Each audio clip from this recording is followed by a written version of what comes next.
ہمارے ادارے، ہماری زمین، ہمارا وقت، ہماری بلڈنگ، ہمارے پیسے، ہمارا چندہ، ہمارے طلبہ، ہمارے اساتذہ، ہمارے محتمم، ہمارے معاملات بند کرنے والے آپ کون؟ ہندوستان کسی کے باپ کی جاگیر نہیں ہے، ہندوستان سنویدھان سے۔ حضرات اساتذہ کرام، عزیز طلبہ، خصوصاً آج کے اس پروگرام کے شرکاء، آج در حقیقت ادارے کے نائب محتمم حضرت مولانا ڈاکٹر محمد شکیب قاسمی صاحب دامت برکاتہم العالیہ کو یہاں حکمیت کے فرائض انجام دینے تھے، لیکن وہ اپنی مصروفیت کی وجہ سے کہا کہ آپ کو شریک ہونا ہے۔ ان کے کہنے پر حاضر خدمت ہوں۔ آپ حضرات نے کچھ کہنے کے لیے کہا ہے تو میں چاہتا ہوں کہ چند منٹ صرف مختصر انداز میں آپ کے سامنے اس موضوع کی مناسبت سے بات رکھ دوں۔ آج اتفاق سے آپ حضرات کے ڈیبٹ کے اس پروگرام میں پہلی بار شرکت کا موقع ملا ہے۔ مجھے دیکھ کر خوشی ہوئی کہ آپ حضرات نے اپنے ذمہ داران اور اساتذہ کی سرپرستی و نگرانی میں بڑے ہی مرتب، منظم اور بڑی تیاری کے بعد آپ حضرات نے پروگرام پیش کیا ہے۔ دعا ہے کہ حق تعالی شانہ آپ حضرات کو مزید ترقیات علمی سے نوازے۔ لیکن اس میں دو تین باتیں میرے ذہن میں آئی ہیں، سر دست وہ میں عرض کر دوں بلا کسی تکلف کے۔ ایک تو بات یہ ہے کہ یہ پروگرام تھوڑا سا اور طویل ہونا چاہیے تاکہ موضوع کا احاطہ ہو سکے اور موضوع خشک نہ رہ جائے اور تشنا نہ رہ جائے۔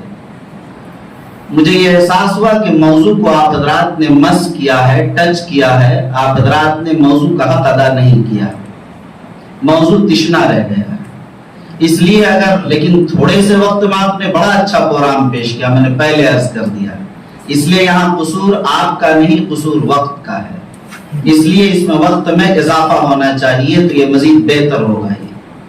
اگر ظاہر ہے کہ مسلمان عوام ہے، مسلمانوں میں موجودہ ہندوستان میں مدارس کے کردار کی بات کرنی ہے تو ظاہر ہے کہ وہ بات تو بالکل بے لاگ اور دو ٹوک ہے کہ مدارس اسلامیہ سے بڑا کوئی ادارہ، اس سے بڑا کوئی محسن ادارہ، اس سے بڑا اخلاص اور للہیت کا کوئی پیکر اور اس سے بڑی خدمات انجام دینے والا اس ملک میں کوئی ادارہ نہیں پیدا ہوا، نہ صبح قیامت تک کوئی ادارہ پیدا ہو سکے گا۔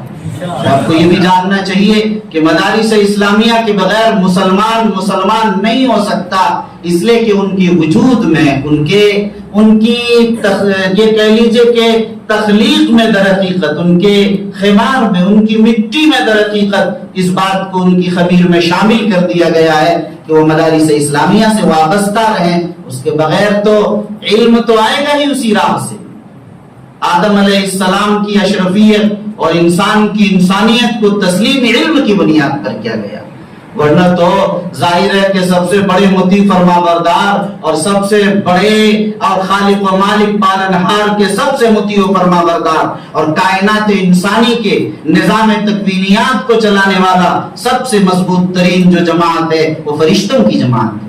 انسان مفید نہیں ہے اس لیے کہ انسان مطیع و فرما بردار نہیں، انسان مفید نہیں عالم کے لیے اس لیے کہ انسان یہ مخلص نہیں ہے۔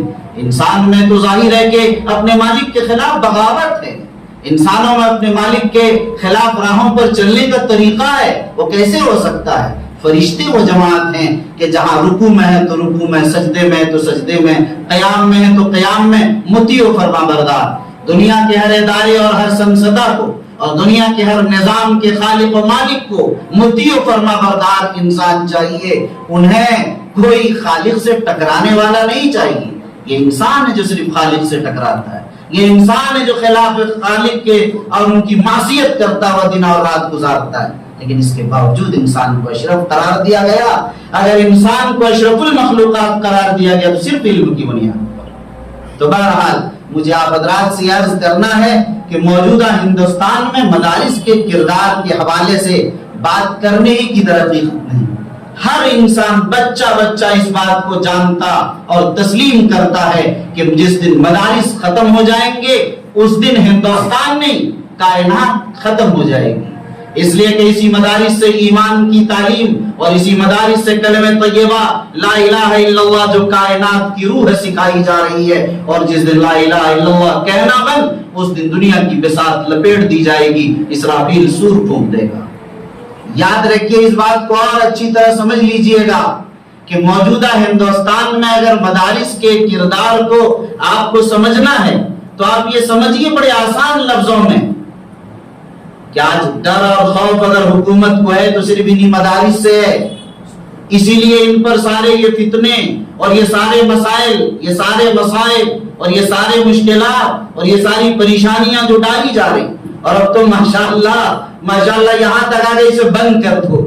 ارے یہ ہمارے ادارے، ہماری زمین، ہمارا وقت، ہماری بلڈنگ، ہمارے پیسے، ہمارا چندہ، ہمارے طلبہ، ہمارے اساتذہ، ہمارے محتمم، ہمارے معاملات بند کرنے والے آپ کون؟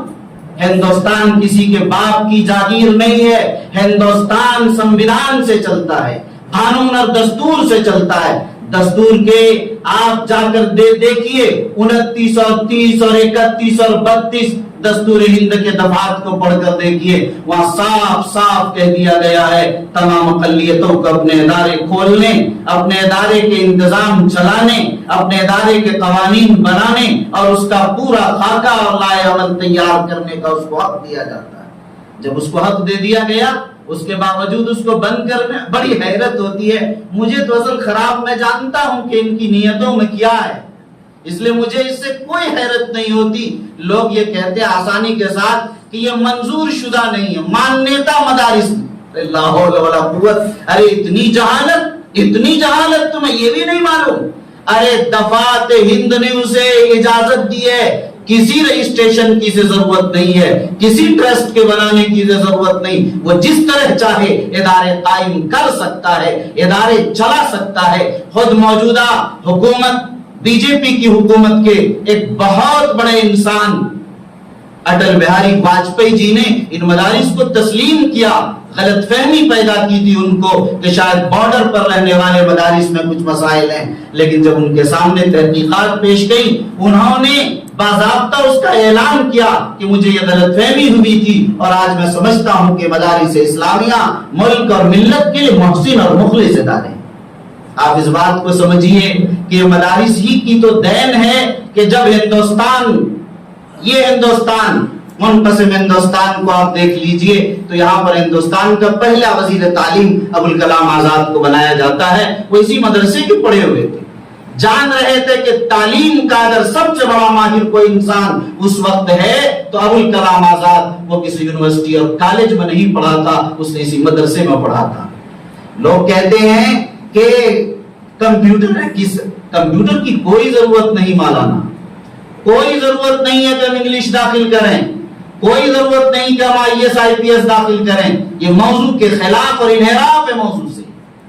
مدارس کا موضوع IAS IPS تیار کرنا نہیں ہے.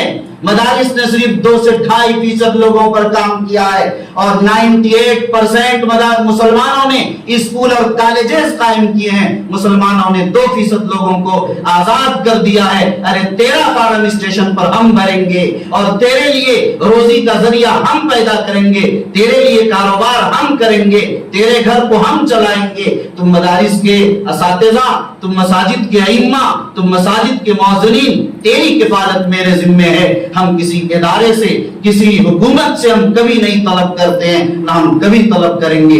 یہ تو ہمارا اخلاقی فریضہ ہے، ہم آگے بڑھ کر اپنی دینیات اور مذہب کو پڑھنے کے بعد عصری تعلیم داخل کر رہے ہیں. یہ ایک اضافی چیز ہے, یہ لازمی چیز نہیں. کبھی اس دباؤ اور اس احساس کمتری میں نہیں ہونا چاہیے. میں عرض کروں گا ہمارے مولانا طیب صاحب سے کہ آپ کی اس گفتگو سے مجھے اعتراض ہے کہ یہ کمی اور یہ کمی ہی نہیں ہے.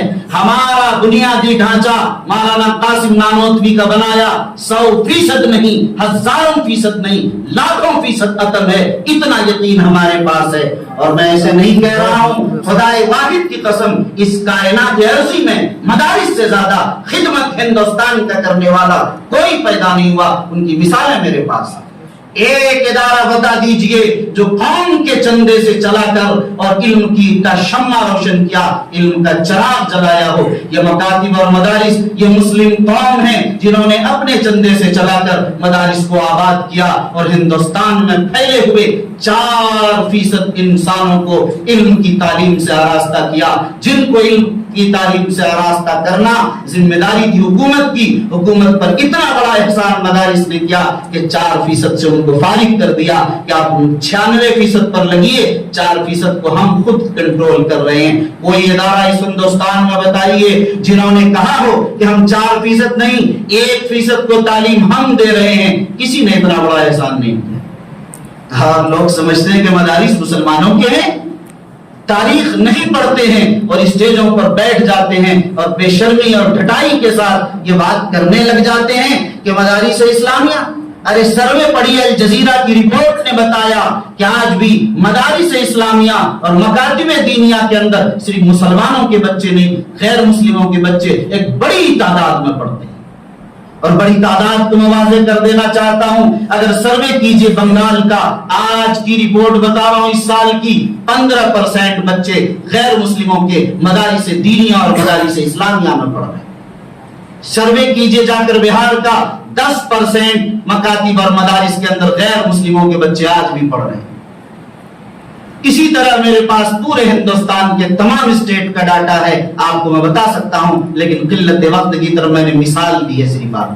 میرے بھائیوں, ان مدارس اسلامیہ نے ان پہاڑوں کی چوٹیوں پر اور ان چٹانوں پر اور ان دریاؤں کے کنارے اور ساحلوں کے کنارے میں, ان جزیروں اور ٹاپوؤں میں, ان جنگلوں کے اندر جا کر ایسی آبادیوں میں جہاں کے کوئی انسان پہنچنے کے لیے تیار نہیں ہے, 500 روپے کی تنخواہ پر, 1000 کی تنخواہ پر, 1000 کہہ رہا ہوں, نوٹ کر لیجیے, 1 لاکھ کی تنخواہ نہیں, 2.5 لاکھ پروفیسر کو تنخواہ دینے کے بعد تب 2 گھنٹہ پڑھا رہے ہیں. یہ 12 گھنٹے 10 گھنٹے 1,000 میں پڑھا رہے ہیں. ہندوستان کے لوگ کان کھول کر میری آواز کو سن لے, میں سوچ کر کہہ رہا ہوں, 1000 سوچ کر کہہ رہا ہوں. آج بھی امام شریعہ 1000 روپے یا 2000 روپے مکاتب میں پڑھانے والوں کو دے رہے ہیں, اور 100 سے زائد مکاتب میں علماء 1000 روپے پر کام کر رہے ہیں. مولانا کون ہے؟ مدارس اسلامیہ کے مقاصد پر یہ 10-15 منٹ کی گفتگو نہیں, خدا کی قسم 10 گھنٹے بولنے کی ضرورت ہے, تب یہ پہلو بھی نمایاں نہیں ہو سکتا. مدارس اسلامیہ کے طلبہ کا اخلاص, یہاں کے فضلہ کا جو ایثار, جو قربانی ہے, یہ ایثار اور قربانی اور معمولی خرچے پر اپنا گزارا کر لینا, جو ادب اور احترام مدارس کے طلبہ میں ہوتا ہے. کیا اسکولوں اور کالجوں یونیورسٹیوں میں جس میں حکومت بڑے بڑے خرچے کے ساتھ ادا کر رہی, کیا یہ چیزیں پوری ہو رہی؟ ان طلبہ کے اندر نہ وہ اخلاص ہے جو مدارس میں ہے, نہ اس کے اندر وہ آداب ہیں جو مدارس کے طلبہ کے اندر ہیں, نہ ان کے اندر وہ شعور ہے جو مدارس کے طلبہ کے اندر ہے. بڑی آسانی کے ساتھ کہہ دیتے ہیں کہ مدارس کے طلبہ کو بیچارے دنیا سے واقفیت, ارے دنیا سے واقفیت نہ ہوتی تو یہ ملک مدرسے والے کیسے آزاد کرتے؟ ارے کیسے آزاد کرتے؟ ارے پہلا فتویٰ کسی مسٹر کا آتا, مسٹر کا نہیں, سب سے بڑے صوفی منش شاہ عبدالعزیز محدث دہلوی کا پہلا فتویٰ ہے. ارے میدان میں آنے والے قاسم نانوتوی راہ دینے والے ہیں. پہلا کمانڈر ان چیف کیوں بن رہا ہے قاسم نانوتوی؟ کیوں نہیں بناتا اس وقت اگر کوئی اور انسان؟ کوئی نہیں ملا. سب سے پہلی بغاوت کا جو اعلان کیا, جسے غدر کہتے ہیں, پہلی جنگ آزادی انہی مدارس کے ملاؤں نے پڑھی ہے جنہیں ملا کہتے ہو. مسلمانوں تم ان کے جھانسوں میں نہ آؤ, جھانسوں میں نہ آؤ. یہ جان رہے ہیں کہ مدرسوں کی بنیاد پر ہندوستان میں مسلمانوں کا وجود ہے، ہندوستان میں مسلمانوں کا تشخص ہے۔ خدا کی قسم جب تک یہ مدارس باقی رہیں گے، مسلمانوں کی غیرت کو، مسلمانوں کی حمیت کو، ان کے جاہ و جلال کو، ان کی عزت و عظمت کو، ان کے وقار و تمکنت کو کوئی نہیں چھین سکتا۔ اور جس دن مدارس کمزور پڑ جائیں گے، ملیا میٹ ہو جائیں گے، یاد رکھیے اس ہندوستان کا بھی وہی حال ہوگا جو یورپ و اسپین کا ہوا ہے۔ اس لیے کہ اس بات کو جان رہے ہیں، اس لیے یہ سب کر رہے ہیں، اور آپ نہیں جان رہے اور آپ چکر میں آ جاتے ہیں۔ ہاں یہ ہونا چاہیے، یہ کرے۔ حیرت ہوتی ہے کہ میں جاتا ہوں ڈاکٹر کے یہاں، ان سے کہا کہ بھائی یہ ہارٹ کا مسئلہ، بولے یہ ہارٹ ہم بچوں کے ڈاکٹر نہیں، ہم بڑے لوگوں کے ہارٹ کے ڈاکٹر ہیں۔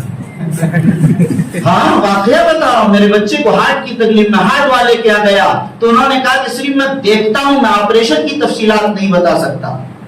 آپریشن کی تفصیلات کیا گیا تو انہوں نے کہا کہ میں صرف آپریشن کاٹ چھانٹ جانتا ہوں، اس کے بعد کیا دوا چلے گی وہ میں نہیں جانتا، وہ بتائیں گے۔ جہالت کی اتنی انتہا ہے مولانا، اتنی انتہا ہے آپ تصور بھی نہیں کر سکتے۔ یہ مولوی کی صرف قوم ہے، اس کائنات عرضی کا دعویٰ کر رہا ہوں میں، کائنات میں مولوی یہ قوم ہے کہ جو دنیا کے سارے مسائل کا حل ان کے پاس ہے، اور اس کی وجہ میں مولوی کی تعریف نہیں کرتا، اس لیے کہ مولوی وہ ہے جو مولا والا ہوتا ہے اور خدا والا ہوتا ہے، اور خدا کے پاس سارے مسائل کا حل ہے، خدا کے نبی کے پاس حل ہے، اس لیے ان کے وارث کے پاس بھی حل ہے۔ یا آپ یوں سمجھیے ان مولویوں کے پاس اس لیے حل ہے کہ ان کے پاس قرآن مشکلات کا حل موجود ہے، اسی کو پڑھ رہے ہیں۔ اس لیے آپ حضرات اس جھانسے میں قطعاً نہ آئیے اور کمپیوٹر اور فلاں اور چلا، میں کمپیوٹر نہیں جانتا، کون کمپیوٹر والا ہے جو مجھ سے مقابلہ کرے گا؟ مجھے چیلنج ہے پورے ہندوستان کے کمپیوٹر کے ماہرین سے، وہ آ کر بات کر لے، کوئی نہیں کر سکتا، آپ سے کوئی بات نہیں کر سکتا۔ آپ احساس کمتری کے شکار مت ہوئیے، آپ تک ایک وقت میں پورے جسم انسانی کے اور ماہر ہیں۔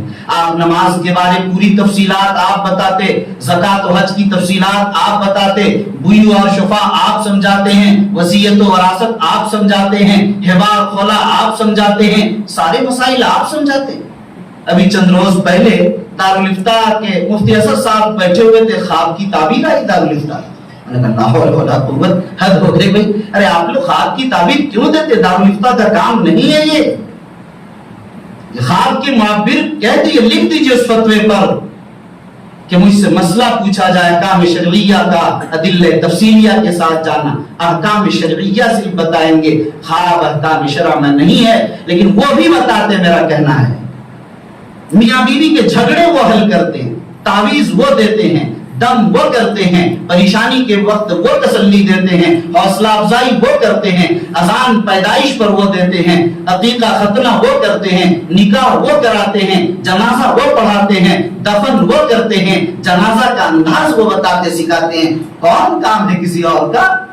کسی کی کہیں کوئی تلاش ہونا نا، آپ کی تلاش ہے، صرف آپ کی تلاش ہے۔ اس لیے میں کہنا چاہتا ہوں آپ حضرات سے، آپ سے کیا پوری قوت کے ساتھ، پوری عظمت کے ساتھ، پورے وقار کے ساتھ اپنے اداروں کی قدر کیجیے۔ یہاں نصاب کی کسی تبدیلی کی ضرورت نہیں ہے، اسی نصاب کو بڑھ کر قاسم نانوتوی پیدا ہوئے جن کا جواب دنیا اسلام کے کسی یہودی کے، کسی عیسائی اور کوئی بھی کسی طبقے سے تعلق رکھنے والے انسان کے پاس نہیں تھا۔ انہی مدرسوں کے نصاب کو شیخ الاسلام حضرت مدنی نے پڑھا تھا، حضرت تھانوی نے اسی نصاب کو پڑھا تھا جن کا جواب کسی کے پاس نہیں۔ یہ وہ انسان، اور بات معاف کیجیے گا، یہ اس دور کی مثالیں آ گئی، موجودہ ہندوستان میں بھی کوئی کمی مدارس کے اندر نہیں، کوئی کمی نہیں۔ ہاں اس کا احساس ضرور ہے، دونوں حضرات نے بڑی اچھی بات کہی کہ انہوں نے بھی تسلیم کیا اپنی کمی کا، یہ کرنا چاہیے۔ کمی تو ہر جگہ ہے، کمی ہر انسان میں، ہر سوائے اللہ کے ہر جگہ ہر چیز میں کمی، وہ والی کمی ہے، لیکن کوئی کمی واقعی قابل ذکر ہے کہ کمی ہے یہاں اور اس سے اچھی کچھ ہے، ایسا کچھ نہیں۔ مدارس آج بھی کامیاب، آج بھی باکردار، آج بھی اپنی عظمت اور وقار کے ساتھ ہندوستان کے تمام اداروں میں سب سے زیادہ اپنے مقصد میں کامیاب ہیں۔ اس لیے اس عظمت کے ساتھ زندہ رہیے، جیئے، لوگوں کو بتائیے، سمجھائیے، اور اپنے آپ کو کبھی احساس کمتری کا شکار مت ہونے دیجیے۔ والسلام علیکم ورحمۃ اللہ وبرکاتہ۔